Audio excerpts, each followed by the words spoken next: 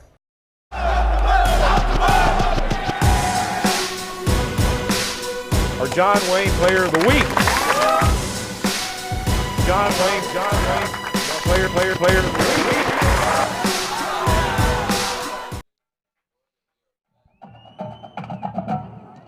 And we welcome you back to Gustafson Stadium here tonight for our Thursday night edition of our high school showcase. The Taft Raiders tied up with the Stevens Falcons. Both teams, excellent defense. Along with Jay Riley, I'm Andrew Stossmeister on behalf of our entire crew tonight. And you look at that first few drives of the game, you thought, okay, it looks like Stevens has come out. They're ready to go. They win the field position battle, get an early turnover. They have it inside the 5-yard line. It takes them 3 plays, but they find a way to go into the end zone up 7-0. It looks like they might be rolling at that point, Jay, but they end up not as Taft responds early on a very fast-moving first quarter. They get an interception off the freshman KK Brashear. It's just his 3rd of the year, and take it back 36 years. The veteran Julian Hunt scores. Extra point up and good, and that was all the scoring that we had in a 45-minute first half. Really the only threats at scoring.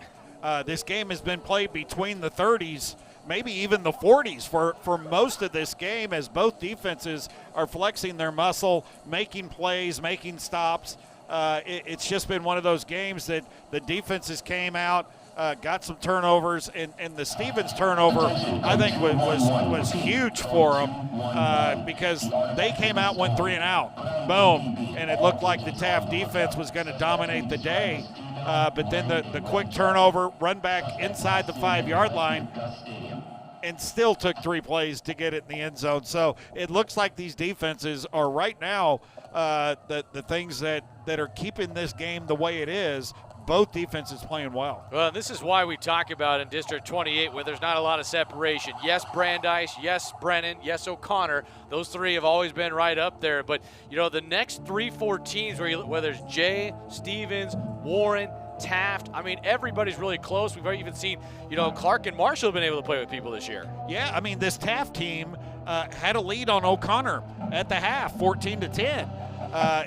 If my memory serves correctly, and then in the second half, O'Connor was O'Connor and won that football game. But Taft has played very well at times. They have yet to put 4 quarters together against a quality opponent. Well, and honestly, you look at it, we'll get to our stats here in just a little while later in halftime, but you look at the way their defense plays, you can see why they can play with everybody and be successful. Absolutely, and experience at quarterback, I think, is going to be key for Taft moving forward. One of the things we like to do here at Texas Sports Productions, we know that these band kids get out there and put in just as much time as the athletes do, and they deserve some camera time. So we're going to get away from talking football for a few minutes and watch the marching bands here for a little bit. We'll be back in just a minute with some stats.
Well, a very nice job done by the Taft Raider Band. And coming up next will be the Stevens Falcons Band, and we're going to take a quick break here. You're watching high school football presented by John Wayne Service Company on TexasSportsProductions.com.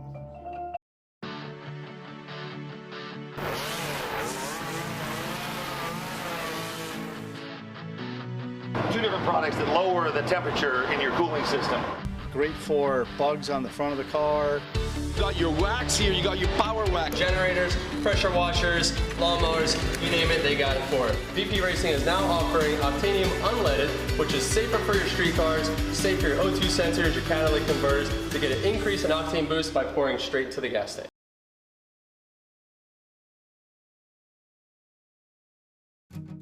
Pessimism doesn't stand a chance because people are stepping up. People who look forward and give back. People with paintbrushes and hellos and handshakes and time for each other. And one small act at a time, strangers become neighbors. Helping becomes a habit. And together we watch and wait and work to see what else optimism can do.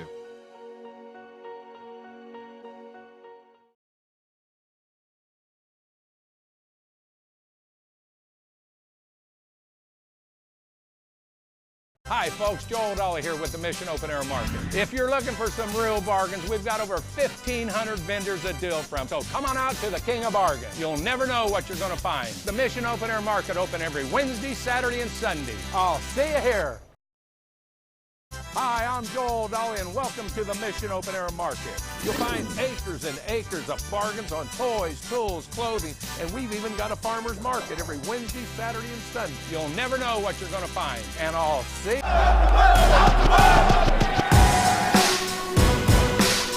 Our John Wayne Player of the Week. John Wayne, Player of the Week.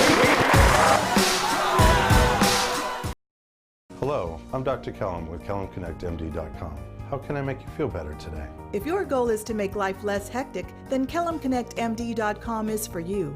For those non-emergency ailments, log on to KellumConnectMD.com and see a licensed medical professional from your home or office. No driving, no waiting rooms. With KellumConnectMD.com, there's no need to miss work or school or spend hours at a minor emergency clinic. Get medical care online and on time at KellumConnectMD.com.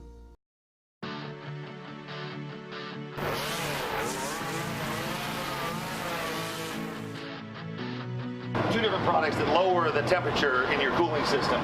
Great for bugs on the front of the car. You got your wax here, you got your power wax. Generators, pressure washers, lawnmowers, you name it, they got it for it. VP Racing is now offering Octanium Unleaded, which is safer for your street cars, safe for your O2 sensors, your catalytic converters, to get an increase in octane boost by pouring straight to the gas tank.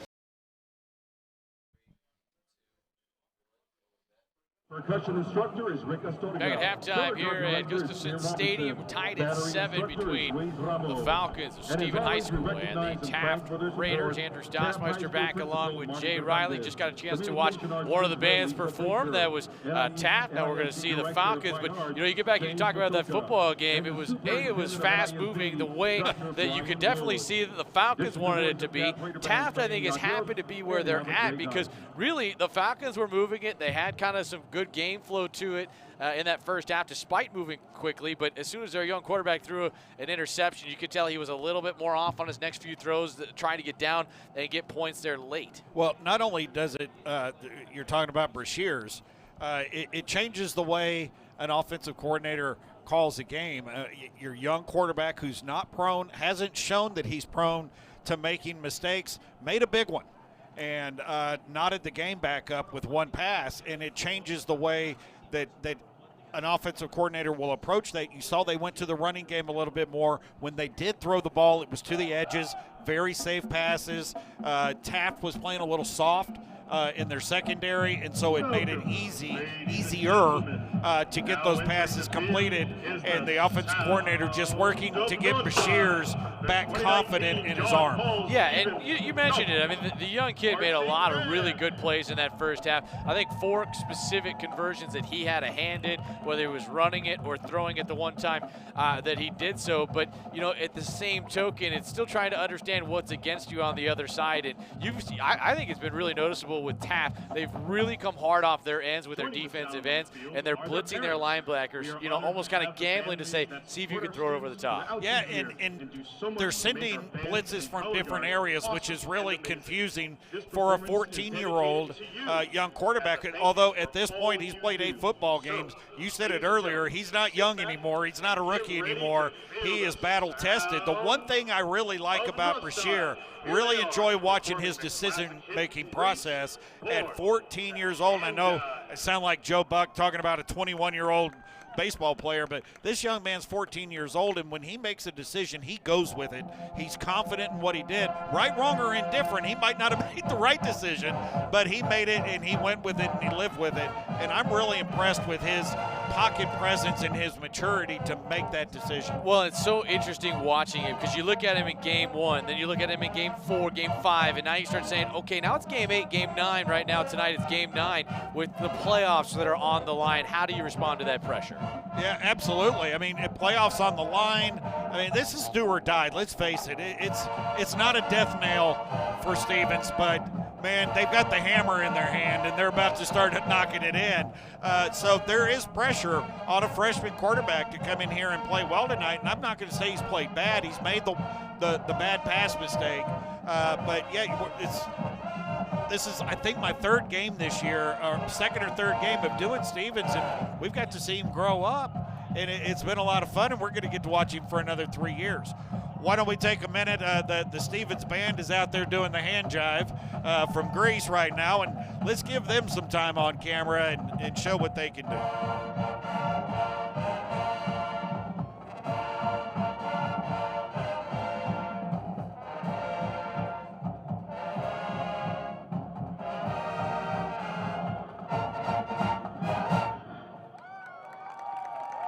Let's hear it one more time for our band and color guard parents.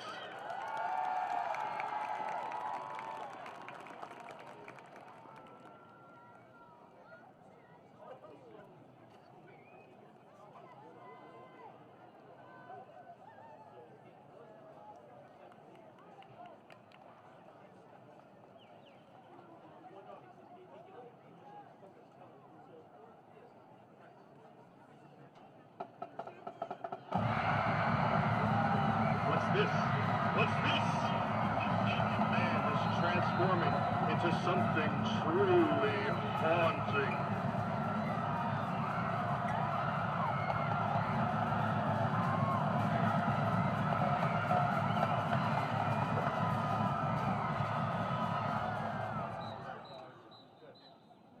It is no trick that you are in for a treat tonight, made popular by Tim Burton's Nightmare Before Christmas. This is Halloween.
With the band getting into the Halloween spirit here tonight for Stevens High School. We are at halftime here at Gustafson Stadium in our high school football showcase presented by John Wayne Service Company, tied at 7. We'll take a quick timeout when we come back. Stats on the other side. You're watching high school football presented by John Wayne Service Company on Texas Sports Productions.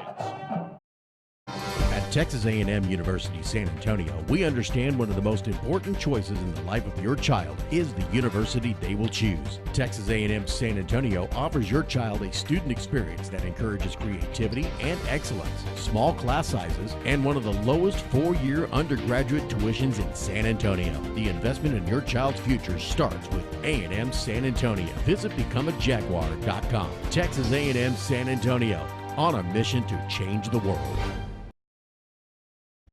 Your new home for Texas high school sports is TexasSportsProductions.com. Watch live broadcasts of Texas high school sports from around the state. Listen to live radio coverage of Texas high school sports from around the state. It's all right there for you on TSP through TexasSportsProductions.com. Did you miss the game or want to see or hear it again? Visit the archives on TexasSportsProductions.com. Get into the game today with TSP and TexasSportsProductions.com.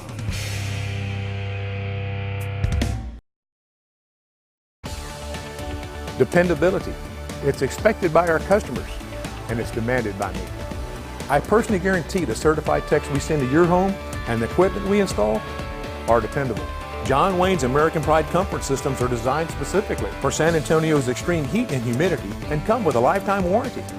For comfort you can depend on, call John Wayne today. Right now, AC and heating equipment is 50% off. So now is the best time to call John Wayne. Halftime here at Gustafson Stadium, getting a chance to watch the Stevens High School band. Right now, a chance to take a look at other games going on in the second to last week of the season, Jay Riley. Yeah, and most of them have playoff ramifications, and it's time to play. Right now, Harlan High School, 17-7 over Southwest. That's a big Harlan coming in undefeated. Southwest playing hard to get into the playoffs right now. Judson, of course, they're coasting along right now. They're looking for next week's game against Clemens, and this could have been a trap game because East Central's a pretty good football team, but Judson having none of it. 28-0 is the Rocket lead. 3:45 to go in the second quarter. Of course, this game here 7-7, and then Lanier and Jefferson going at it. SAISD schools, kind of a play-in game there. Lanier still has a shot at it, so does Jefferson. But right now, Lanier at the half leads Jefferson 7-0. Yeah, the fighting Don Gatens, I think, out there with him and his folks. They've had a rocky season, but they knew that if they could just kind of slide by some of the top teams in that league, Wagner, Veterans Memorial, they'd be all right. But right now we get a chance. Let's go ahead and take a look at some of those first half stats in our game, tied at 7. And, you just kind of look at it right now. I mean, both teams offensively have had their moments in this football game, but really it seems to me like the Falcons of Stevens have just moved the ball really, really well in a first half that only saw 55 plays. Yeah, I mean, it was a quick half. It was a turnover. The scoring was caused by turnovers, but you look at both teams, 112 yards total offense for the Raiders, 107 yards total offense for the Falcons, each with a turnover apiece. Each one of those turnovers turned into points. But very little difference in the stats between these two teams, and as the scoreboard shows, it's a pretty even ballgame. Yeah, we've seen a lot of that in that first half. I mean, the one thing that, we were talking about that's, statistically speaking from that first half, both teams key turnovers that have affected the game. They have led to points for each side, but we were talking a lot about third down in that first half, and you look at Stevens, 5 of 9 on third down in that first half. On the other side, just 1 for 5 for Taft. They went for it on fourth down once, didn't get a 4th and 2, and that has a chance to really play in a lot in this second half because of what's at stake here tonight for both teams. Yep, it's all important second half. Which young quarterback is going to come out and lead their team to victory? Yeah, absolutely the case. We'll take one final timeout when we come back. Third quarter is next. Tie game between Stevens and Taft High School. You're watching high school football presented by John Wayne Service Company on TexasSportsProductions.com. Quality. Here at John Wayne, it's not just a word, it's our foundation. From the people we employ, to the service that's provided, to the equipment that we design and install, quality matters. For nearly 20 years, providing quality Texas comfort to the San Antonio area communities has been our highest priority. For quality you can count on, call John Wayne today. Right now, AC and heating equipment is 50% off. So now is the best time to call John Wayne. Your new home for Texas high school sports is TexasSportsProductions.com. Watch live broadcasts of Texas high school sports from around the state. Listen to live radio coverage of Texas high school sports from around the state. It's all right there for you on TSP through TexasSportsProductions.com.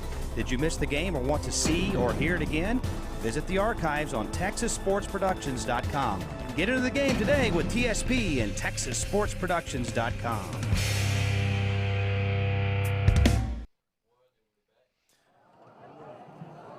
Getting set to go for the third quarter here at Gustafson Stadium. Glad to have you with us. I'm Andrew Stossmeister along with Jay Riley on behalf of our crew tonight. Glad to have you with us for this Halloween contest. Jay, we haven't even talked about it yet. We haven't seen the tricks. There have been a couple of treats for both teams, but you talk about this second half. Both teams with playoffs on the line. It's their shot to really kind of try to maybe mix it up, do something uncharacteristic. Yeah, I mean, it's Halloween, man. Let's do something weird. See what you got is a fair catch is called for at the 35-yard line, and it'll be good field position. This goes back to why it was big for Taft to win the opening coin toss. They defer, they get the ball, and they find themselves with a chance at a critical drive that they really haven't had yet tonight. Yeah, this is an important one. It's going to set the tone for the rest of the half to get a good drive going, sustain it. I don't care if they sustain it. They don't care. If they can score in one play, they'll be happy as they can be. Well, these two teams coming in, Taft averages 20, the Falcons average 24. I mean, you get to 20 points tonight, that might do it. Certainly the case is Ashaway Hernandez struggled in that first half. How does he respond in his 8th quarter as a quarterback? As he fades one out to that right side, breaking a tackle is Isaac Jackson for 9, maybe 10 yards before he's brought down on the play defensively by Dre McCullough. As that time Isaac Jackson slow to get up. Yeah, it looks like might have twisted an ankle there or something along those lines. He's limping back to the huddle. But that's the play that they've used tonight to get Hernandez comfortable throwing the football, and he's going to go down. Isaac Jackson is. That looked like he just got twisted up in that tackle there at the end. Yeah, and he's starting to hold on to that right shin a little bit. That almost is kind of in the area of a cramp, too. Yeah. We'll go ahead and take a quick timeout. We're 30 seconds into this third quarter injury timeout. You're watching high school football presented by John Wayne Service Company on Texas Sports Productions. At Texas A&M University San Antonio, we understand one of the most important choices in the life of your child is the university they will choose. Texas A&M San Antonio offers your child a student experience that encourages creativity and excellence, small class sizes, and one of the lowest 4-year undergraduate tuitions in San Antonio. The investment in your child's future starts with A&M San Antonio. Visit becomeajaguar.com. Texas A&M San Antonio, on a mission to change the world. Isaac Jackson able to get up under his own power. Number 17 there in white. The Taft Raiders in the red pants tonight. The designated visiting team taking on the Falcons of Stevens High School. Stevens is 4-4. A win would take them to 5 district wins. The Raiders' playoff hopes much slimmer. They're not mathematically eliminated, but they'd have to win tonight and then find a way to somehow upend Brandeis next week. So they know they're getting a chance to rather play the spoiler role, and they want to go out strong here in Ricky Stade's second season. Shotgun snap after the 10-yard pickup and first down. As that throw too high from Hernandez. And, you know, when he has had time to throw it, I think that's only the second time tonight. He's just not been able to get his feet set around yet. Yeah, because he's concerned about that rush that's been in his face very quickly several times tonight. And that one, he just needs to step in and let that ball go. And really looking to hit Caleb Krause right between the 1 and the 8 and went right over his head. Just the second game for him Again, you know, he's 6 quarters in. This is his 7th quarter. Throw out the 2 quarters that were in the rain last week. As Hernandez scrambles to his left, trying to use that athleticism, runs sideways, and then gets licked out of bounds. A penalty flag comes out at the end as Darius Ellis laid the blow, and that might have been a mistake on the opposite sideline on what was going to only be a minimal gain. Yeah, that might be a 15-yard donation there by the Stevens Falcons. And it's not. It is a holding call against the Taft Raiders. What a change of events that was. It looked like, from our view, that Taft was going to get a 15-yard penalty in their favor. And Coach Stade not happy at all, having the discussion at this point. Yeah, you can see that's Anthony Coach Boykins, actually. Yeah, Boykins right there kind of looking at it going, but you're not wrong. Coach Stade on the other sideline was jumping up and down at one official. He was losing his mind on it for what just happened, because honestly, there was a hold out there on the receiver, but there's also a late hit on his quarterback. That doesn't get called. Penalty flag moves the ball back to the 38-yard line. Tie game just underway here in this 3rd quarter. Bubble screen left, nearly intercepted, as that's off the hands of Darius Ellis. And you know, this is where you look at it for Coach Stade. You know, he's the defensive guy. He's a head coach. You know, he's been the defensive coordinator for the last 15-plus years in this profession. And he's just kind of looking right now on the field, shaking his head, saying, what are we doing? That's a poor choice. Well, if you're wondering what kind of defense that he can call, he was defensive coordinator for 2 years at O'Connor a few years ago, and right at the time that O'Connor had one of the best defenses in the city. So the man does know defense. I was going to say, he only lost, I think, 3 times. I mean, he was that good. As this wide receiver screen goes nowhere. Tackle made by Aiden Espinoza, very slow to get up. Isaac Jackson, good to see him back out there, but he goes backwards, and that's a 3-and-out start ultimately for Taft here in the second half. Yeah, 3-and-out. Jackson probably wishes he was still on the sidelines after that play, but just a great read and react there by the Stevens Falcons as the ball was flung out, and immediately Jackson is surrounded by 4 Stevens Falcons to make that tackle and now have to punt away. No wind at all at the back. And again, it's Caleb Kraus who's done the punting tonight. Nothing over 35 yards yet. This is a better kick as it's fair caught by Eli Alexander. He'll bring it in at his own 31-yard line. That's a good job by Kraus to at least get it away. That's right there, right at 33 yards and no return. With 10-11 to play here in this 3rd quarter. We haven't even talked about this yet, Jay, but you talk about how these kids view kind of the pass and things like that. You know, Stevens is the newer high school, but you look at it, Stevens has won the last 9 in a row in this series. You wonder if that kind of starts to creep into their minds coming into the second half. Yeah, coaches try not to bring that up in the locker room.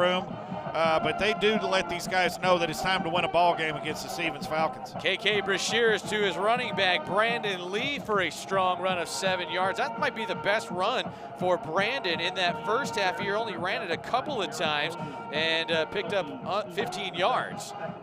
Yeah, I think what Stevens wants to do is go to the ground and try to eat up some clock. Don't forget about going to johnwayne.com for the player of the game. We'll talk more about it after this play. 2nd down and 4. As KK Brashears, the freshman, hands the ball off. Running high that time was the ball carrier Lee. Ran right into the linebacker Markel Turner. Yeah, the johnwayne.com. There you go to vote for the John Wayne player of the game. Here's what you do. Andrew and I are going to pick somebody at the end of this game. You have to go in before the end of the game and pick who you think we're going to pick. If you're right, you get one of those hats, and you're automatically entered into a $10,000 home makeover giveaway from John Wayne Service Company. 3rd down conversion, maybe the best run of the night right there for Brandon Lee, as it's the same play, and you talk about trying to get behind people. Ryan Harrison, Chris Bowling, those 2 guys have done a good job. That time Bowling came pulling around, led that hole, and opened up a space for the running back, Brandon Lee, for the first down. Now 6 of 10 on 3rd downs tonight are the Stevens Falcons. They're in the black jerseys and the gray pants with that stripe down the side as Brashears, wide receiver screen.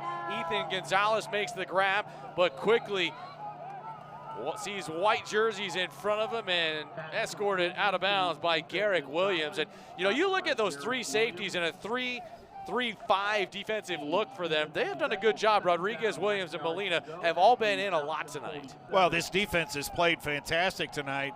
only giving up 7 points. We saw the first half stats, just barely over 100 yards total offense for the Stevens Falcons. Tied at 7. Both defenses have aided those points here tonight. Man in short motion is Chris Jones. As Brashears throws it behind, that's a live football. Jones picks it up, and he'll make positive yardage out of this. Great footwork by the 6'1 senior, taking a negative play and turning it into what looks at least to be a no gain at worst. Well, you want to talk about making chicken salad on that one. I mean, he did a fantastic job of, number one, the awareness of knowing that ball got thrown behind and was a lateral and was a live ball, fielding it, and then getting upfield and actually picking up a yard. Yeah. That's amazing awareness there for a young man. We were talking a lot about it. 3rd and short, 3rd and 5 to 7. This team was picking it up. Brashears a challenge at 3rd and 9. As Jones sweeping to the bottom of your screen, trying to turn it upfield, will not be able to, as he is decked by Markel Turner, who continues to fly to the football tonight. And again, the Taft defense standing tall. Yeah, you see the pick and pull collision. You know there's a good one when we put that up on the screen. The parts you need at a price you can afford. And Markel Turner coming in there and just laying a lick on a jet sweep. The way they stretched that ball, that run to the sidelines, was just purely masterful defense there by the Taft Raiders. Development of that play took some time. Remember a bad punt in the first half by Schramm. He gets taken to the deck. The officials both look at him saying, what, nothing? He went to the Manu Ginobili school of flopping on that one. Oh, my goodness gracious.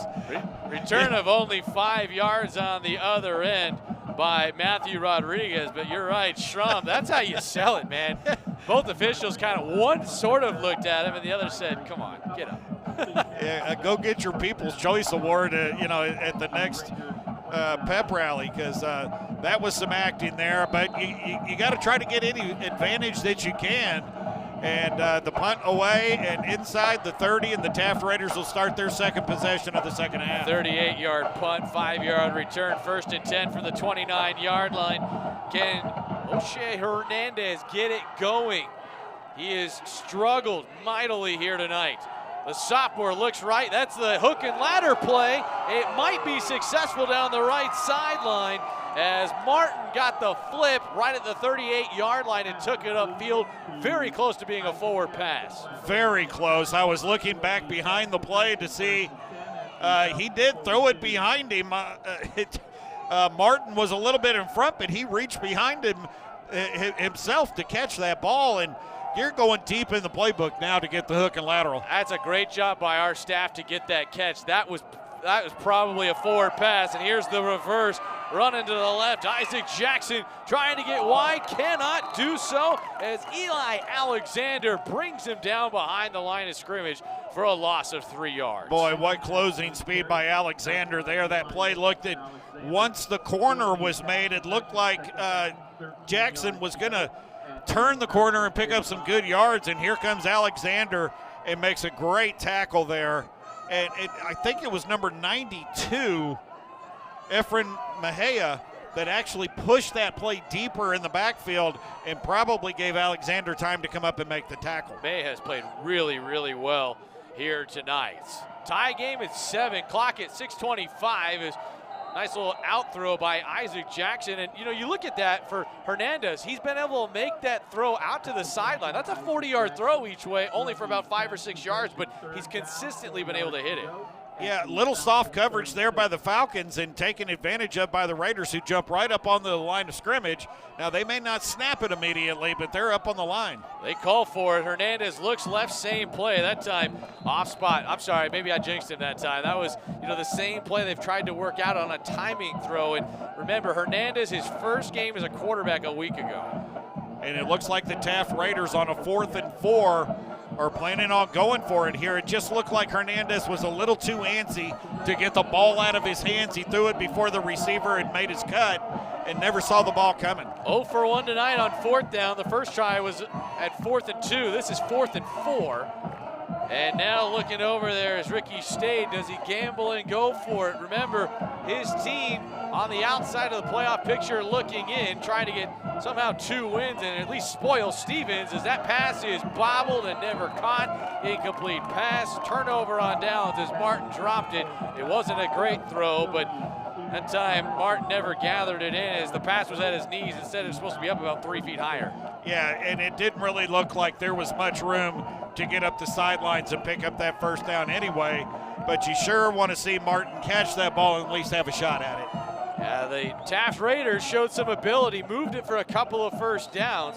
They started, remember, on that drive running the ball. The hook and ladder play that was really close kind of burst them out there for a 25-plus yard gain, but they end up getting 0 out of that. We remain tied as the Stevens Falcons take over. 6:15 to play in third quarter.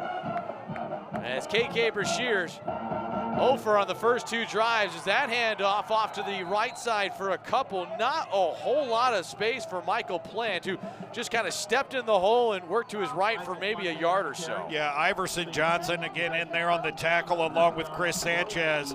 That defensive front has done a bang-up job tonight along with Lewis Miranda and Marcus Johnson, all 4 of them being very active across the defensive line and not giving Stevens much to work with. Ricky Stade has really let his team play, and they've been aggressive here tonight.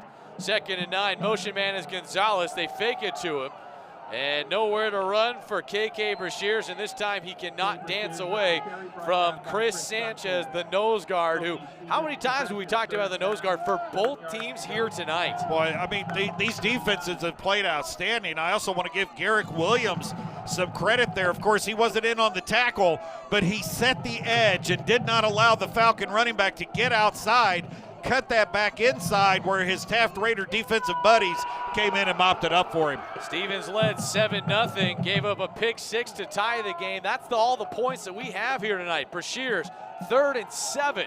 Steps up to his left, has 2 men open, catch is made, and that'll be a first down, and that's Jeremiah Maestri, who comes up with his first grab of the night, the tight end, for a first down and a pickup of 11 yards. And look at the time that Brashears had to find an open receiver, actually had 2 open, and delivered the ball very, very well for the first down. Yeah, 2 guys running in the pattern about the same place. As Brashears hands the ball off, looking for a seam as Planty doesn't have much as he is brought down by the linebacker, Markel Turner, once again. And now an injured Falcon, so slow to get up. I think that's Quincy Davis, who is down on all 4s. We'll go ahead and take a quick timeout. 4:34 to play in the third quarter. Tie game at 7. You're watching high school football presented by John Wayne Service Company on Texas Sports Productions. At Texas A&M University San Antonio, we understand one of the most important choices in the life of your child is the university they will choose. Texas A&M San Antonio offers your child a student experience that encourages creativity and excellence, small class sizes, and one of the lowest 4-year undergraduate tuitions in San Antonio. The investment in your child's future starts with A&M San Antonio. Visit becomeajaguar.com. Texas A&M San Antonio, on a mission to change the world. Quality. Here at John Wayne, it's not just a word, it's our foundation. From the people we employ, to the service that's provided, to the equipment that we design and install, quality matters.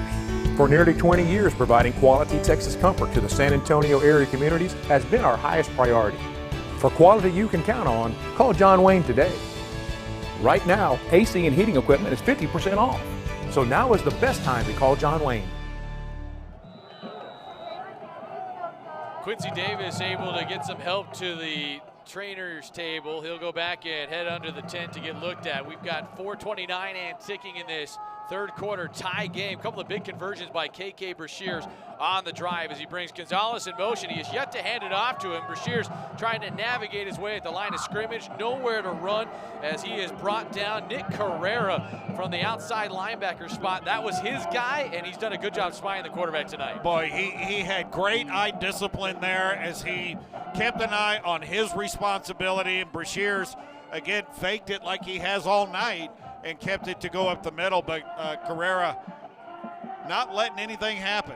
Andrew Britt, the offensive coordinator, trying to set that play up all game, just hasn't been able to spring it yet. Another third down try as Bashir spins off the first man, almost dropped the ball, but Markel Turner stops him in his tracks, the team captain for the Taft Raiders, and it's 4th down, and the punting unit coming out for Anthony Boykin's group. Yeah, another big pick and pull collision there by Markel Turner, and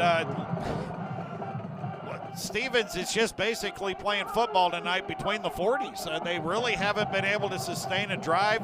Of course, the interception return on the first half drive got them inside the 5. The rest of the time, they've really rarely ventured past the 50-yard line. A lot of credit to the Raiders. They've done a good job. As this punt is high, it is spiraling. It'll be fair caught right at the 16-yard line. 30-yard punt, no return, and it'll be 1st down and 10 for the Taft Raiders. Let's go back and talk about the playoff situation, because it certainly is in everybody's minds. The Falcons are 4-3. They're currently in a tie for 4th with John Jay High School for that last and final playoff spot. Brandeis, Brennan, O'Connor all look like they are just about in. It's not all officially done at this point. There's a couple of big games this weekend, including O'Connor and getting a chance to take on Brennan. That'll have something to do as the handoff for 0 right up the chunk that time. And there you see big number 99, Josh Gonzalez, on 240 pounds of that junior with a loss of 1 yard. But you talk about the district race, those 3 teams have really separated. There's 3 or 4 teams trying to chase that last playoff spot. Yeah, and they're in a dogfight for it right now. And like Jay is at kind of a disadvantage. They have to play Brandeis. I think Stevens, did you say, plays O'Connor next week? That's some difficult stuff on the schedule. Yeah, that's why tonight is so important. Here's the first pass downfield in a while. Is picked off. Eli Alexander has his 2nd interception of 2019 as he takes it sideline right inside the 15-yard line. A return of 16 yards and a big play back there for the defense for Stevens. Yep, there it is again, the 2nd turnover of the night for the Taft Raiders. And again, this ball just overthrown. Receiver open, running between the hashes. But just a great job of playing center field by Alexander, catching that ball.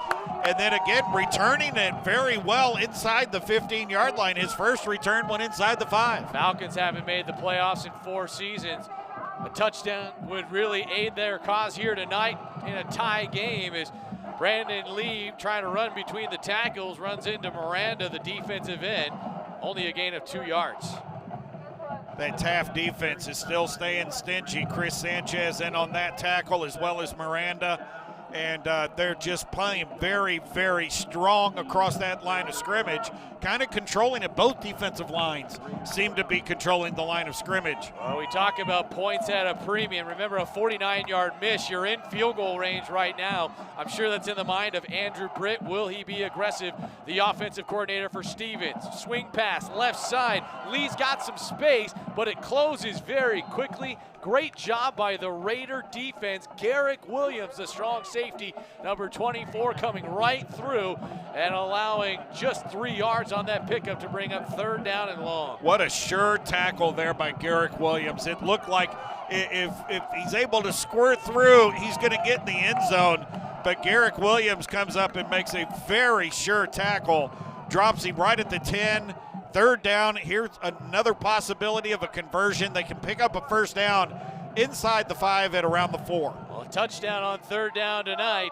How does the freshman handle it? Brashears rolls right, the same play he scored on in that first half. Now back to his left, corner, end zone, and a touchdown. Brandon Lee able to outrun Matthew Rodriguez to the end zone. What a job by the freshman, starting right, looking backside, and finding a wide open Brandon Lee. There's the special tactics from the quarterback. Brashear really, that became sandlot football there. Everything was to go to the right. All the receivers were over. Brashear saw that it was all covered and looked back to his left and saw his guy break open behind Malachi Moore, and delivers the ball on target. And there's your lead for the Stevens Falcons. Extra point is good. Jackson Schramm, with another PAT this season, above 90% on the campaign, and a low-scoring night on this Halloween evening. What a big answer defensively by the Falcons. We'll go ahead and take a timeout. 50 seconds to play in the third quarter. 14-7, Stevens leading Taft. You're watching high school football presented by John Wayne Service Company on Texas Sports Productions. At Texas A&M University San Antonio, we understand one of the most important choices in the life of your child is the university they will choose. Texas A&M San Antonio offers your child a student experience that encourages creativity and excellence, small class sizes, and one of the lowest four-year undergraduate tuitions in San Antonio. The investment in your child's future starts with A&M San Antonio. Visit becomeajaguar.com. Texas A&M San Antonio, on a mission to change the world. Defense continuing to be the storyline here tonight, 14-7. The Stevens Falcons capitalize on an interception, and then another third down play that just makes you go wow from KK Brashears, as he's done it twice here tonight. Short kick, might be heading out of bounds. It is not fair, caught by Matthew Rodriguez, who finds some space up to the 37-yard line before he is brought down by Dre McCullough at special teams. But, you know, really, we talk about it, Jay, the points tonight have come off of turnovers, all 21 of them.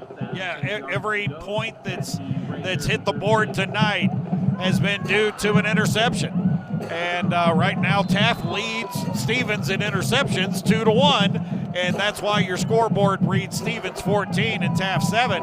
The Taft Raiders are in desperate need of putting a drive together here. They've had good plays during drives, but then always seem to fall back with a negative play.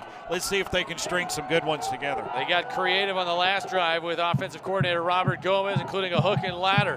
What do they do this time? Right up the chunk with their running back and into the outstretched arms that time of Dre McCullough. He's such a talented safety on the side for the Falcons. He knows and has that instinct for where the ball's going. Yeah, he's been around the football. Part of why the Taft Raiders haven't been able to string many plays together is just their ability to tackle and tackle sure behind the line of scrimmage. 2nd and 7. Hernandez to throw. Instead, he hands the ball off up the middle. That time it's Martin. He's used both Martinez and Martin so well, but they just haven't really been able to open up that big game just yet. And Martin in there again on the tackle. Final play of the third quarter. We head to the fourth. Stevens trying to pick up district win number 5 and stay in the playoff race, while the Taft Raiders trying to play spoiler here tonight on Halloween. We'll go ahead and take a timeout. You're watching high school football presented by John Wayne Service Company on Texas Sports Productions. Dependability. It's expected by our customers, and it's demanded by me. I personally guarantee the certified techs we send to your home and the equipment we install are dependable. John Wayne's American Pride comfort systems are designed specifically for San Antonio's extreme heat and humidity and come with a lifetime warranty.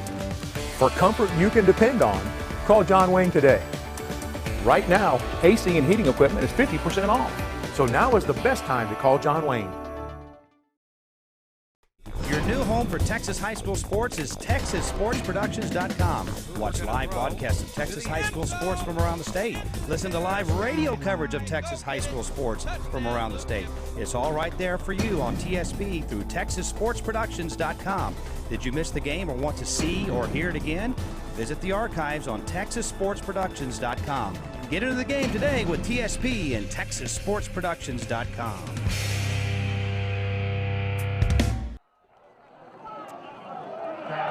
Incomplete pass as we get underway to begin this fourth quarter. That was 4th down and 5 yards to go. And the Taft Raiders, who have struggled to mount a drive, another 3 and out. I think that's their 3rd or 4th one here tonight, Jay. And yeah, you can't have that in a game that has been so close. No, you've got to sustain something.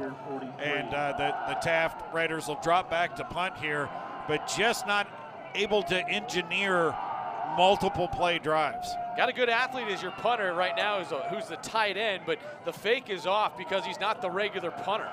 As Alexander saying, stay away from it. no reason to get anywhere near on that football.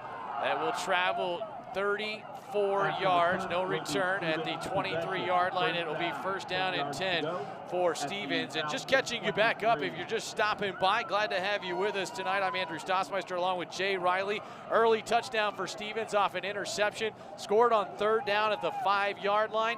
And then early in the second quarter, Taft picked 6 of 36 yards from Julian Hunt, tied the game up with the extra point. That's where we're at halftime until we get a late score here in the third quarter as that ball fumbled by Brashears, took his eye off of it and wisely just gets back on top of it. But you look at it for Stevens, they need to have a solid drive as Brashears getting a chatting over there from Plant, the senior, saying, come on now.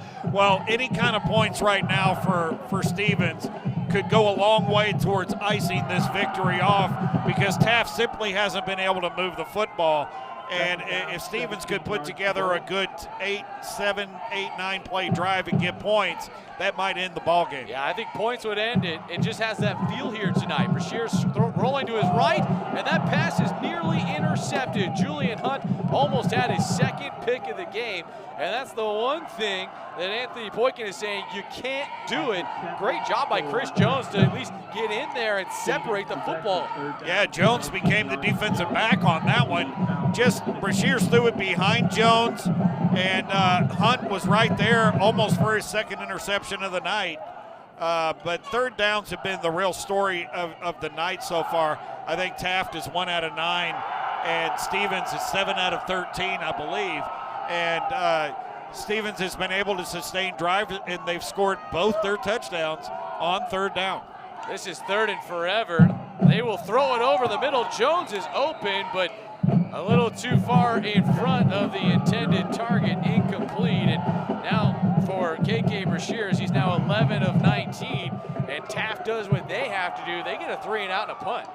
Yeah, that's exactly what the defense had to do, either get a turnover or get a 3 and out, and they actually backed up Stevens from their original line of scrimmage, and so their punt returner is going to be putting his heels on the 50-yard line, so field position should favor the Taft Raiders here, provided that the ball gets fielded cleanly. Schramm has a 56-yard punt. He's only averaged right at 30, though, in the last few kicks. That's a poor snap. He fields it, and he spins one away nicely. Rodriguez back to receive from his own 49.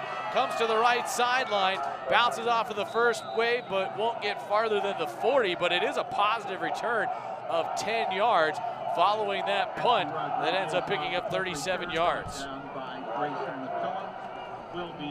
That's a good job, nonetheless, to at least give up some of that, get it back a little bit further. But this is a big drive for Taft. Don't forget, we've got our John Wayne Service Company Player of the Game. Go to johnwayne.com and vote. If you pick who we're going to pick as our Player of the Game, afterwards you get a free hat and you get entered into the $10,000 prize drawing. That's exactly right. Just for participating, you're entered to win a $10,000 home makeover at johnwayne.com. Feels like the drive that Taft has to have. They haven't had a good offensive night, really in total of this half, under 100 yards, might have maybe under 50, as confusion coming from the sideline with Robert Gomez, the offensive coordinator, who said, we got a problem. We'll take a timeout. 10:52 to play in the fourth quarter. Stevens by 7, trying to punch their playoff ticket and improve their chances. You're watching high school football presented by John Wayne Service Company on Texas Sports Productions. At Texas A&M University San Antonio, we understand one of the most important choices in the life of your child is the university they will choose. Texas A&M San Antonio offers your child a student experience that encourages creativity and excellence, small class sizes, and one of the lowest 4-year undergraduate tuitions in San Antonio. The investment in your child's future starts with A&M San Antonio. Visit becomeajaguar.com. Texas A&M San Antonio, on a mission to change the world. First down and 10 following the timeout taken by the Taft Raiders. They'll have 2 left. They're down 7 points. Trying to play the field position game. Can their offense come through? Hernandez has thrown 2 interceptions tonight, and they have turned into 14 points the other direction. And there's his 3rd. Picked off running sideline right. Darius Ellis Ellis has got it inside the 35, and look at the big fella go. All 210 pounds of him as he takes it down to the red zone on the other side on what might be a game-changing play. And listen to that crowd go absolutely crazy. As for the third time tonight, the Stephens Falcons have jumped in, grabbed an interception. That time it was athletic ability and not just an overthrow that allowed that interception to happen.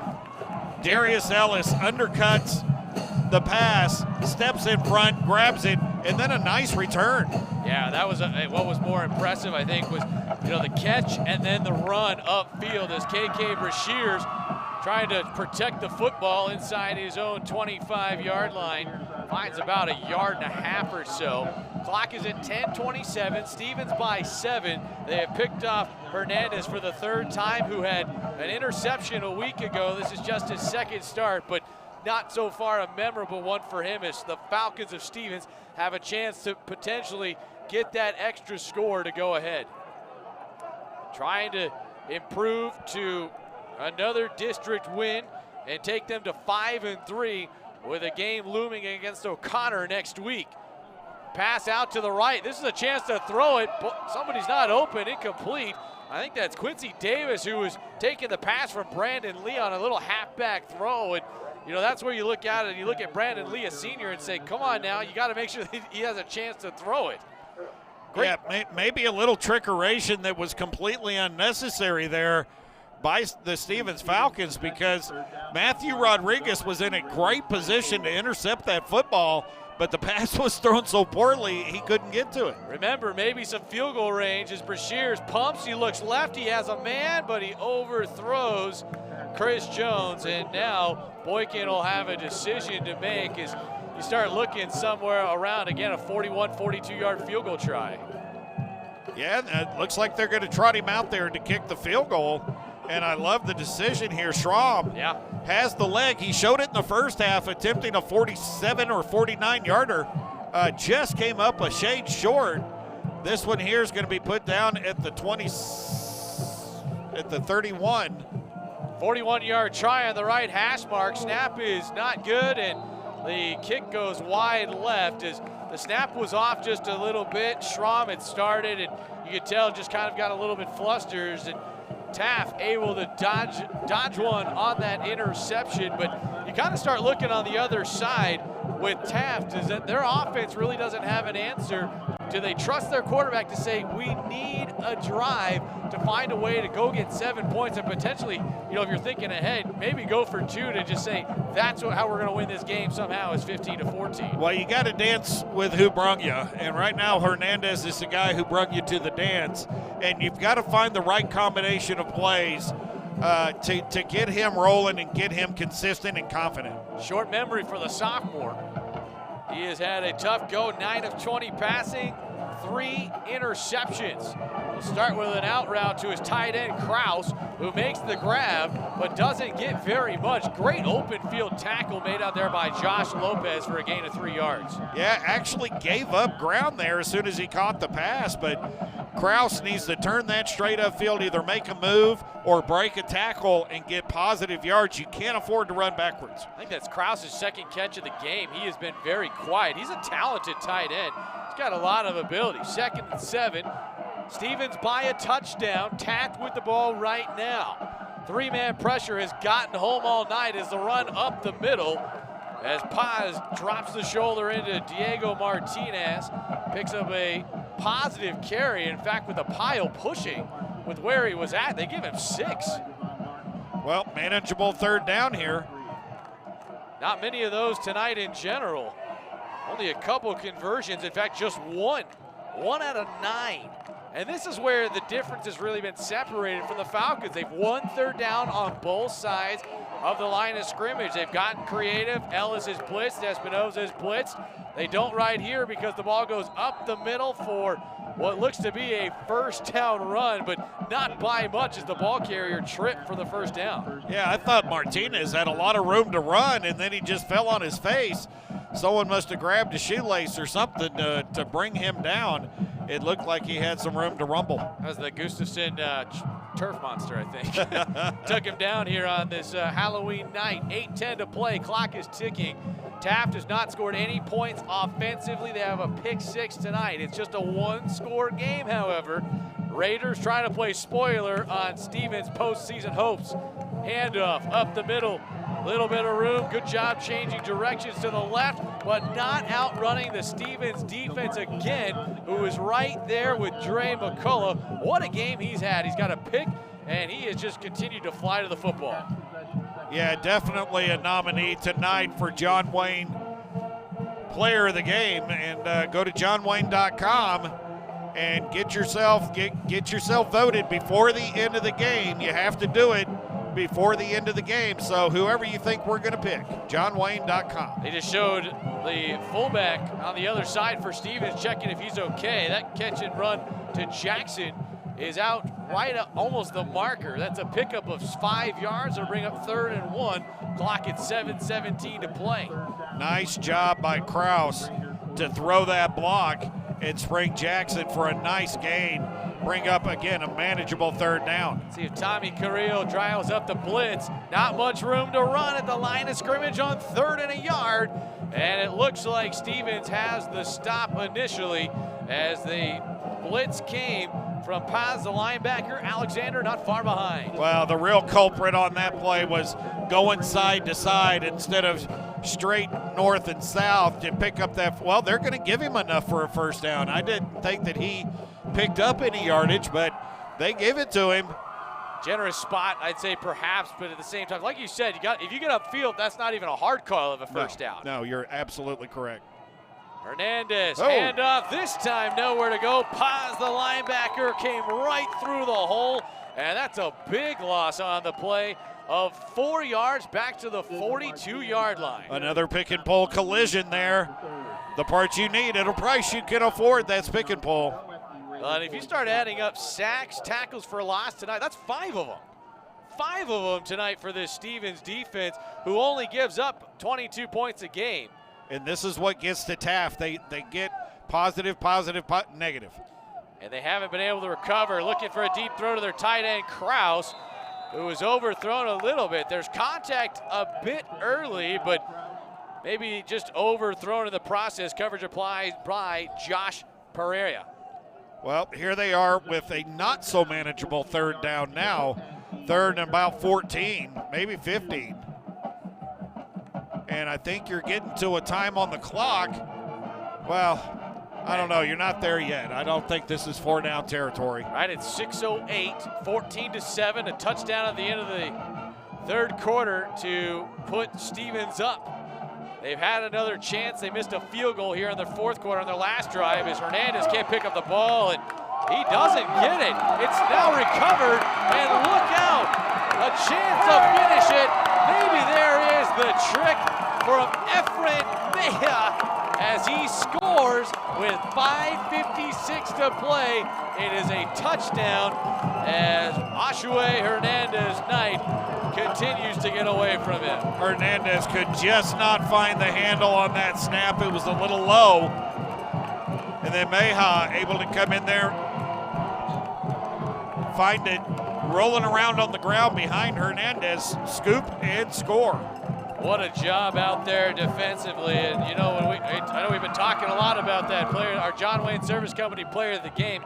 Probably looking to defense if you're trying to get out there, and guess what we get to as the extra point try is up, and it is good. And Stevens, as we talked about, they need to win tonight just to try to be in that conversation come next week. We'll take a quick timeout. 5:56 to play in the 4th quarter. Stevens up 21-7. You're watching high school football presented by John Wayne Service Company on Texas Sports Productions. Quality. Here at John Wayne, it's not just a word, it's our foundation. From the people we employ, to the service that's provided, to the equipment that we design and install, quality matters. For nearly 20 years, providing quality Texas comfort to the San Antonio area communities has been our highest priority. For quality you can count on, call John Wayne today. Right now, AC and heating equipment is 50% off. So now is the best time to call John Wayne. Turnovers, the story here tonight at Gustafson Stadium. Glad to have you with us. I'm Andrew Stossmeister along with Jay Riley on behalf of our entire crew tonight here at Texas Sports Productions. It's been a cold night, even colder though for the folks in the white and red so far. 4 turnovers, 21 points to show for it on the other side. And you know, you got a young quarterback, the third string guy, going tonight due to just inconsistent play. It just hasn't worked out for Ricky Stade's group to this point. No, I mean, you've got to have someone back there that's been there for a while. And this is still a young man and can still come and play the position down the road. He's just a sophomore. He just needs a little more time in the position. You can see where he's a great athlete. He's got good speed. He's got the arm. He just needs to work on some accuracy and then catch up to the speed of the game. Yeah, it's just been, you can just tell at times it's been a little bit fast. He's thrown an out route pretty well, but you look at it with Hernandez, you know, he played wide receiver to start the season. He's the third guy. They've moved him. Zamarian Melbourne has played quarterback. It hasn't worked as this pass is picked off, and that might just be the icing for Stevens. Room to run. Eli Alexander, sideline right, is out of bounds as he is picked off again. And how about Eli Alexander coming up with another pick? Good to be the free safety. Goodness gracious. I mean, the first 2 picks, Stevens led to their first 14 points, and now he picks this one off and takes it deep into Taft territory as well. That's 3 interceptions for him. There's another, I forget who got the other one. Trey McCullough had the other one. McCullough had the other one, and then a scoop and score fumble. That is a lot of turnovers right there for the Taft Raiders. I don't know real estate all that well, but I know what a lot is, and that's a lot. That's a lot. You can't win a lot of games with 5 turnovers, as there is a flag that came out. The play clock was at zeros. That thing hit 25 and was ticking before they had set the ball. And they're not going to wave it off either. I'm with you. That's a pretty quick trigger on a play clock. Raiders don't seem fazed by it too much. I think just Coach Boykin kind of looked and said, all right, fine. You know, because they realize where this game is at and what this means. You know, you look at it for Stevens. They've lost back-to-back games coming in, including a heartbreaker 2 weeks ago to John Jay High School. That at that moment, it was like, uh-oh, can we still get in after losing last week to Brennan? As the screen out to Jones goes for a couple of yards. In fact, they get the penalty yardage back. That's it. 5 yards on that pickup before the tackle is made by the Taft Raiders. But, I mean, you just look at it. You know, this team knew they got to get tonight, and their head coach said, if we win tonight, let the chips fall as they may about postseason with O'Connor next week and trying to deal with potentially a 2- or 3-way tie. Very odd how all that works out, but we've shown you the standings. We'll look at them a little bit later, but this is one Stevens had to have if they were to make the postseason for the first time since 2015. Brashears has done this well tonight. He scrambles, and he'll overthrow his man in the end zone. Good idea. Michael Plant, the intended target on the play, but there is a flag down that was dropped by the side judge. He threw that 25 yards. Heck of an arm, 20 yards. Heck of an arm on that guy. It's going to be a personal foul. Is it going to be roughing the passer? Brashears got knocked to the deck. See if we get a chance to see that again. Personal foul, roughing the passer. The eligible man downfield. Offset, repeat second down. I'm sorry, but when did Rudy Giuliani become a referee? Does that guy look like Rudy Giuliani? Yeah, Thomas Eckhoff. He does out there. I'm disappointed. You know, I talked to Mr. Eckhoff before the game. He didn't look like that. Doesn't look like his picture either. I gave him a hard time about that. He kind of joked and said, I've been doing it a long time, Andrew. I think that picture was taken years ago. They're going to offset the penalties. They had offsetting penalties. Ineligible. They had. Yeah, they had an ineligible man downfield. You're right. But that was, you know, I'm always amazed by this. 4:56 to play in this fourth quarter. Stevens by 14 trying to add on. You have all that happen and then nothing as that pass is nearly intercepted. And, you these are the moments, too, that Coach Boykin, you can tell, just look down on the sideline saying, come on now, we gotta be smart. I know we have the game in basically our hands, but his guy has no chance at that, Ethan Gonzalez. Well, at this point, the only way Taft gets back in this ball game is with a pick six or something along those lines. And if Stevens runs the football and runs clock, there is no way that Taft is going to get back in this game. But a pick six makes it a one-score game that quickly. And I'm surprised at throwing the football at this point. They throw it again on 3rd and 10, but Brashear's going to tuck it and run and slide. I think he tried to give himself up. Didn't do his great job, but he wants the flag, but he tripped as he slid. That's why they don't say much. Chris Sanchez, the credit on the tackle, gain of 3, maybe 4 yards. We have a Taft player down. Looks like he's going to pop up, though.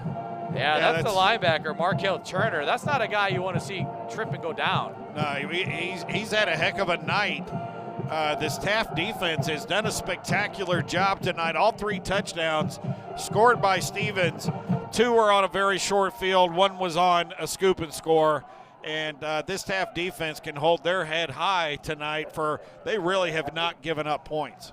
Tie game at halftime at 7. Taft has not led. Stevens has increased their lead. They're trying another field goal, 0 for 2 tonight. This is from 34 on the right hash, and this one's not going to get up either. That time, as Jackson Schramm approached, he slid just a little bit. And, we mentioned the winds have been out there. It's just kind of the wind that's just more annoying to sit in and watch games sometimes where, it's not really affecting the field play too much. But that time the snap was off just a little bit from David Garcia, and Jones reached down and didn't kind of stand the ball up. It was more sideways like a soccer ball that Schramm just really didn't kick very well. That leaves the door open. You look at all 5 turnovers. There's 3 touchdowns out there, 2 missed field goals on that. So the Raiders have it back, same quarterback. Trying to look for something, not much feet set there as that pass is incomplete. Coverage applied by Darius Ellis, who picked one off already and almost took it all the way back. Pass intended for Javari Merrill for the Raiders, 2nd down. And is that the first time tonight we've seen Merrill in? It looks like the coach is reaching down the bench a little bit now and getting some playing time for some of the younger guys. Merrill just a sophomore. Yeah, he steps in at that H-back spot.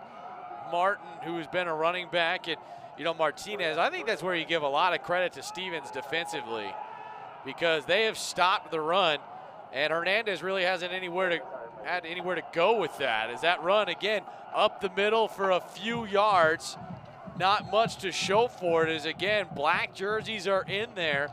And you can see at the bottom of the pile, you have your lineman, your nose tackle, Alex Garcia, as we watch Coach Anthony Boykin about how he wants to manage the last 4:09 of this game. And if you're a Taft Raider fan, you got to feel good that these guys are still playing with a ton of heart. That running back was not going down. Martinez, was not going down easily. 3rd down and long as that pass is over the middle and caught for a 1st down by Caleb Krause, and he will move the sticks. Nice pickup that time for 7 yards and a 1st down. And that's how you want to see Hernandez stand in the pocket and set up and make a quality throw. Pass in on the tackle, by the way, on the other side for Stevens. 1st and 10, clock at 3:37 and ticking in the 4th quarter. Stevens with 21 points on the board, up 21-7. Another little bubble screen out to the right for a few more yards. Good job just getting it wide and getting some confidence with your quarterback, trying to see if you can work something to the edges. Well, maybe seeing a little glimpse of the future at quarterback here as Osaway Hernandez is really showing something on this drive. The way he showed some poise in the pocket. He's thrown the ball to the sidelines well. Maybe this is a glimpse at the future. Big fella Krause standing at the bottom of the screen as that pass comes out into the left flats to Merrill, who cuts it upfield and has another 1st down for the Raiders. Stevens starting to get some guys back in there. They got their starting group on, but they're kind of moving some linebackers in, getting some time. And maybe even a glimpse at Javari Merrill as a sophomore. This is the first time I remember seeing him in tonight. He's made a couple of really nice plays. He looks sharp. He's got ability. I mean, both these teams have some young players that are playing. That ball is picked off again. And Eli Alexander with his 4th interception of the game. Again, in center field, able to just come up with that where Kraus hit him right at the top of his helmet in the hands. And, that's one that goes down against Hernandez. That's not helping your quarterback. Yeah, that hit Kraus right in the hands, like you said, and then just shot straight up in the air. And, of course, Eli Alexander coming down with it like he might be the leading receiver for Taft at this point as the defensive back for the Falcons. 4 interceptions tonight. Yeah, that's incredible. He's had himself a night. You talk about it.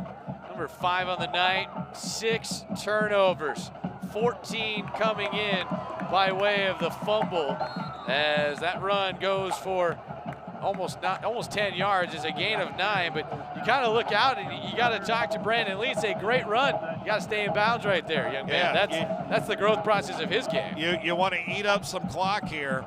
Folks, you got 2 minutes and 11 seconds of clock time to get to johnwayne.com and get your vote in for player of the game, who you think Andrew and I are going to choose. I think you've heard his name already tonight.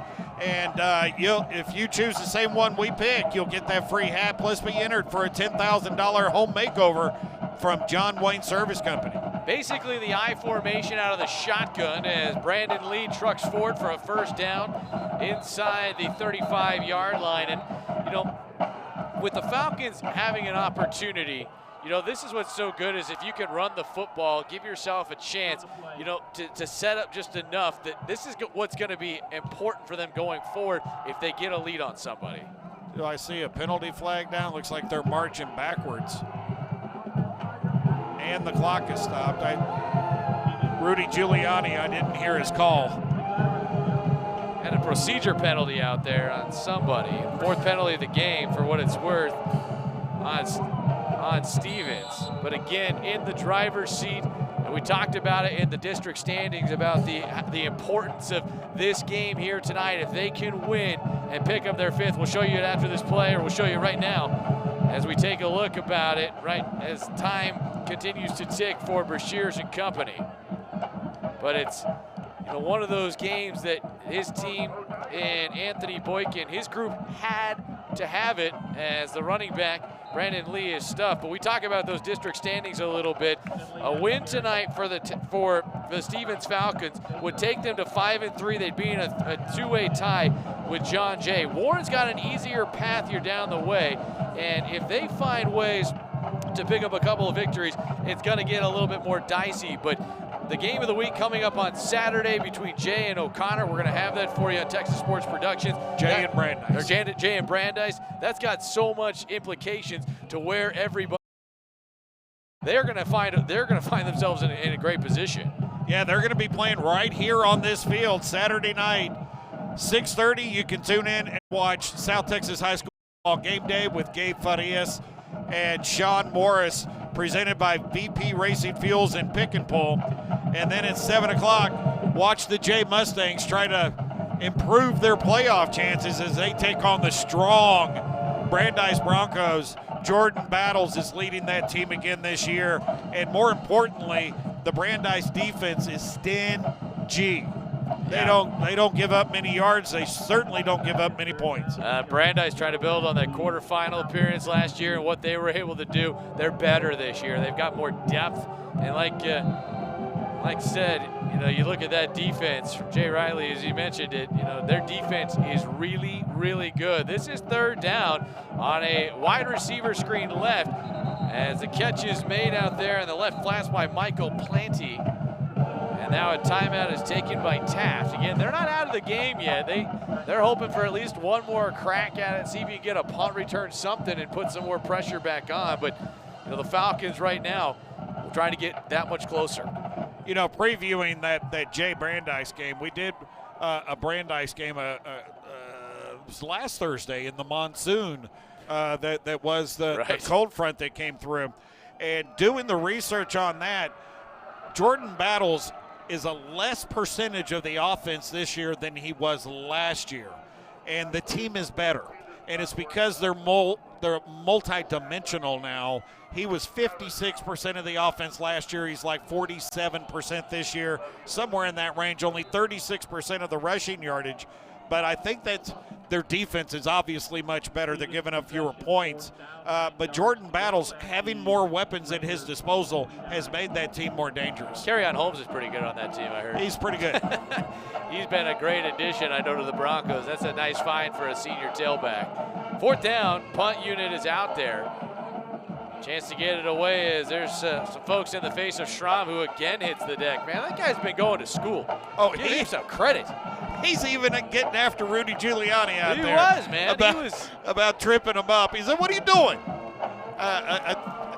Son, you got to go back to talk to Manu Ginobili about the flop, man. 37 yards on that punt, return of 4. 4 tackle is recorded on that play. Good job by Matthew Rodriguez. But with 75 seconds to play, Taft just about set to come back out for another offensive series. We talk about Taft and Ricky Stade's group, 3-5. They're 2-5 coming into tonight. They weren't mathematically eliminated, but they get the pleasure of having Brandeis next week to cap off the season. And that's just one of those things that I'm sure coach has gone, no, thanks. That's not who scheduled that. You know, we didn't want any piece of that one. As it's going to be a procedure penalty and slow things up temporarily. But, you know, you talk about this Taft football team. I mean, you know, it's amazing to think that they're one of the old schools, right? I mean, you look at them opening back in 1985. I mean, going, holy cow, they're the old ones. With, you know, look at the other side, Stevens, 2005, 2006. I mean, it's crazy how that is, and that, you know, you look at a program like Taft that was so good for a little while right there on the turn of the 2000s, where they're just in a tough spot with Ricky State trying to turn around a team that hasn't had a winning season since 2004. Well, the Taft Raiders have had talent plucked from them for every school that is opened over on the Northside Independent School District. You see the running play there, but Warren, Stevens, Brennan, even O'Connor at some point took some players away from Taft. Now Harlan is now open out just west of Taft. My kids went to Taft and played football for Brian Davenport, and you could just see every year when Brennan and here's nice little play out there by Diego Martinez till he runs sideways, but he still gets a first down on the play. 38 seconds left. Every year it appeared that, you know, talent was being pulled from Taft, and it's just a difficult situation for that school. Being the old guys, you see Marshall, Holmes, and Taft, the old schools in the district, are all having their struggles right now, where the newer guys, O'Connor, Brandeis, Brennan, and Harlan is having a great season this year as well in the 5A ranks. Yeah, Harlan looks like they're going to make some noise in year number 1. We saw Veterans Memorial do that in the Judson district last year. I mean, there are some talented teams. There's maybe one more chance here for Taft to run a play. There's 12 seconds left, another first down for them. Don't forget, get that player of the game in. That's important. Get yourself all set up for that, as this final play goes to the left side for a 10-yard run, and that will do it. Stevens picks up win number 5. Their 2-game losing streak is history. They improved to 5-3 in District 28 play. The Raiders, they drop for the 3rd straight game. They're now 3-6 overall, 2-6 in district play. They were tied for 7th coming in. That will knock them out of that tie temporarily. We'll go ahead and take a quick break. We've got our John Wayne Service Company player of the game coming up, final stats. You're watching high school football presented by John Wayne Service Company on Texas Sports Productions. Quality. Here at John Wayne, it's not just a word, it's our foundation. From the people we employ, to the service that's provided, to the equipment that we design and install, quality matters. For nearly 20 years, providing quality Texas comfort to the San Antonio area communities has been our highest priority. For quality you can count on, call John Wayne today. Right now, AC and heating equipment is 50% off. So now is the best time to call John Wayne. Your Your new home for Texas high school sports is TexasSportsProductions.com. Watch live broadcasts of Texas high school sports from around the state. Listen to live radio coverage of Texas high school sports from around the state. It's all right there for you on TSP through TexasSportsProductions.com. Did you miss the game or want to see or hear it again? Visit the archives on TexasSportsProductions.com. Get into the game today with TSP and TexasSportsProductions.com. At Texas A&M University San Antonio, we understand one of the most important choices in the life of your child is the university they will choose. Texas A&M San Antonio offers your child a student experience that encourages creativity and excellence, small class sizes, and one of the lowest four-year undergraduate tuitions in San Antonio. The investment in your child's future starts with A&M San Antonio. Visit becomeajaguar.com. Texas A&M San Antonio, on a mission to change the world.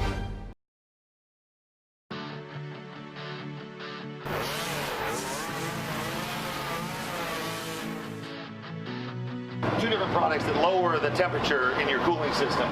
Great for bugs on the front of the car. You got your wax here, you got your power wax. Generators, pressure washers, lawnmowers, you name it, they got it for it. VP Racing is now offering Octanium Unleaded, which is safer for your street cars, safe for your O2 sensors, your catalytic converters, to get an increase in octane boost by pouring straight to the gas. Pessimism doesn't stand a chance because people are stepping up. People who look forward and give back. People with paintbrushes and hellos and handshakes and time for each other. And one small act at a time, strangers become neighbors. Helping becomes a habit. And together we watch and wait and work to see what else optimism can do.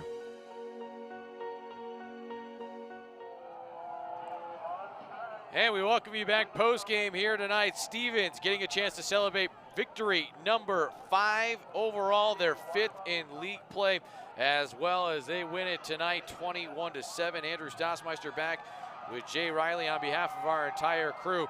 Big victory for Stevens, trying to keep playoff hopes alive and try to advance for the first time since 2015. Yeah, any win in district is a big win, and this one still keeps their hopes alive to get into the playoffs. And just a big win for Stevens. And the way they did it, they really couldn't generate a lot of offense, but the defense just kept giving them the ball back. It's good to have number 3 play a lot of defense for you. He was pretty good tonight, wasn't he? 4 interceptions, that's a career for some guys.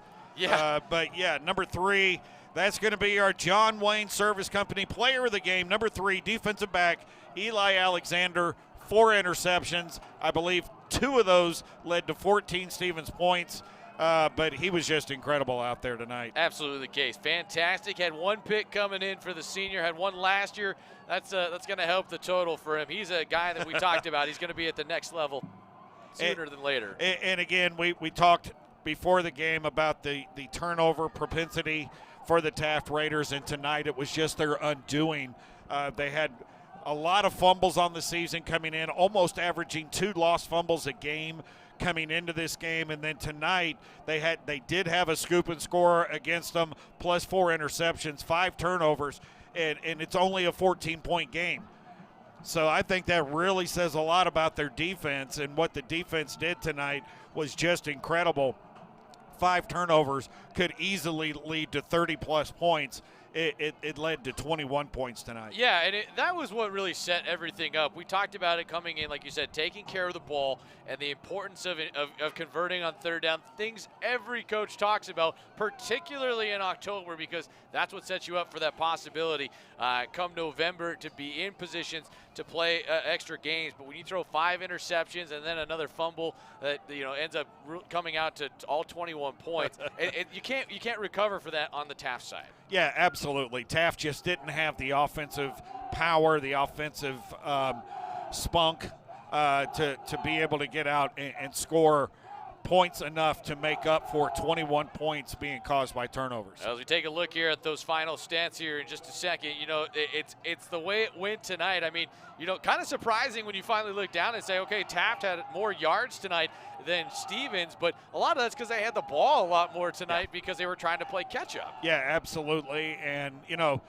it kind of goes to show you that the stats don't matter. It's what's on the scoreboard, and 21 points for Stevens and 7 points for Taft is the most important stat of the night. Now, that being said, we got to wish happy birthday to our stats guy tonight. Yeah. Look at him celebrating. He's got a big grin on his face. He's 29 again. Again. Hey, at least it's only the second time. That's what counts, right? Taking that turn again. Craig Esterbrook, just a fixture at Texas Sports Productions, and one of our best, absolute best color analysts. He's getting a birthday present tomorrow because he's getting the Wagner Veterans Memorial Game. Yeah, that's going to be a fun one. Probably going to decide a district championship over there. Two really good football teams going at each other at Rutledge Stadium. And happy birthday, my friend. You know how much I love you, man. You're a good man. And there's your birthday present. You get to go watch that game. Yeah. Probably the best game of the night. Yeah, that'll be certainly a really good one here. As we wrap up Stevens and Taft, the final thing I talked about district standings one more time because we talked about it coming in with the Falcons at 4-3. They're now 5-3. They find themselves in a great spot. They're looking for still a little bit of help. They're going to have their hands full next week, regardless of what happens tomorrow night with O'Connor. They get them for the final game of the season that's going to have a lot on the line. Oh, it absolutely will. They possibly could get some help tomorrow night. Or Saturday night, when Brandeis comes in and to take on Jay, the team that they're currently tied with in the loss column in the district standings. So Brandeis might have a lot to say about a couple of these. I think Brandeis gets Taft the final night. So I think Taft mathematically was eliminated tonight. But Brandeis and Jay will be on KCWX TV2. That's on Direct, Dish, ATT Uverse. If you're a Spectrum customer, it's Channel 4, but that is a huge game in the District 28 6A race, so please tune in. You can also stream it at TexasSportsProductions.com. Let me give you a little bit of lineup of tomorrow night. Audio streaming on TexasSportsProductions.com. New Braunfels Canyon will visit Steele. Bobby Stotzenberger and BJ Winkler will have that call. Medina Valley travels to Alamo Heights. Bernie goes to Lavernia. Bernie Champion will visit Memorial.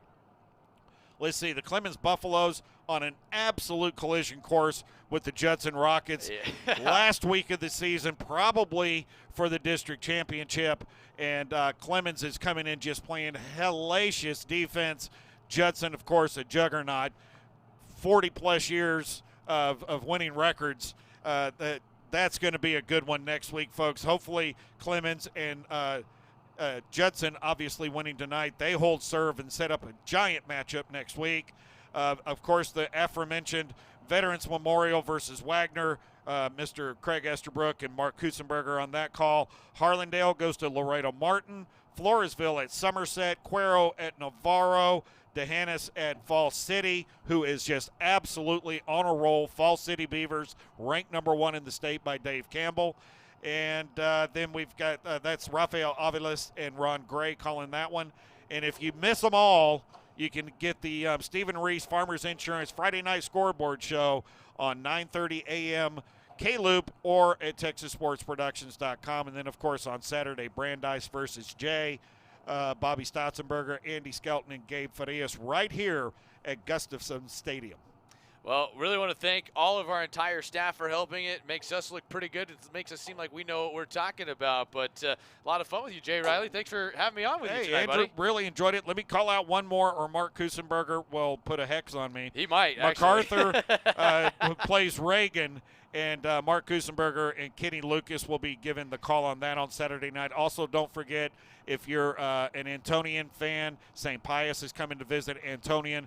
That will be video streamed live on TexasSportsProductions.com.